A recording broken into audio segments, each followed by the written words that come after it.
I think one of the main points about building strong client relationships is being open, being transparent with them, and just being human. I mean, if you treat them the same way that you expect to be treated, be responsive. I actually was working on a new business proposal recently, and I had a really good rapport going with the prospect, and she emailed me back and said, "Oh, you guys are so amazing, like I can't believe how responsive you are and proactive you are. I'm on cloud 9, would you still be like this once we actually become a client?" And I said, "We definitely will be. You can ask any of our clients. If you want references, I'll give them to you right now." But it's kind of that approach, whether they've been a client for, whether it's a prospect or they've been a client for 2 months or 2 or 5 years.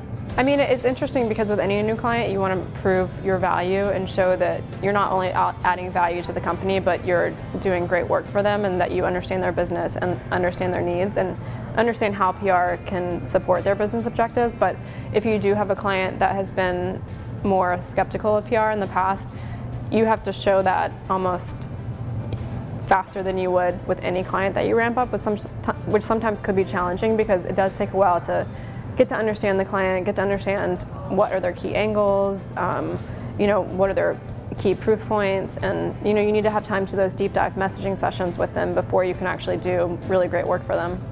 I think from a style perspective, it's always a consistent approach in terms of being proactive, being transparent, being thoughtful. Some clients need more hand-holding than others, and some clients need more, you need to be a lot stronger in terms of your statements and recommendations to them before they actually really listen to you. So again, it just depends on the personalities of the clients. It is kind of challenging. You really have to adapt yourself to your clients. I mean, I can go from a client that is super overbearing and harsh to one that is super girly, "Hey girl, what's up, how's it going?" And you really have to be able to adapt and sometimes not necessarily change who you are, but change your approach. Some clients you can push back on a little bit more, and you build that relationship with them over time, kind of testing the relationship, testing the boundaries, I would say.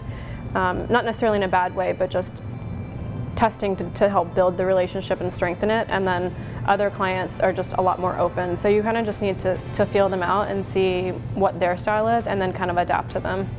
I think a lot of times as you're coming up through the ranks, you see your mentors or your managers do things and you think, "Oh, I don't necessarily understand why they're doing it. Like, that seems silly to me." But then as you get more senior, you can start to understand why something is important. Like, for instance, doing really small cheesy talk at the beginning of client conference calls, like that helps to build the relationships. Even though sometimes it feels a bit awkward, that gets to know the client more on a personal level that you wouldn't get to otherwise, especially if you're not located in the same area as them.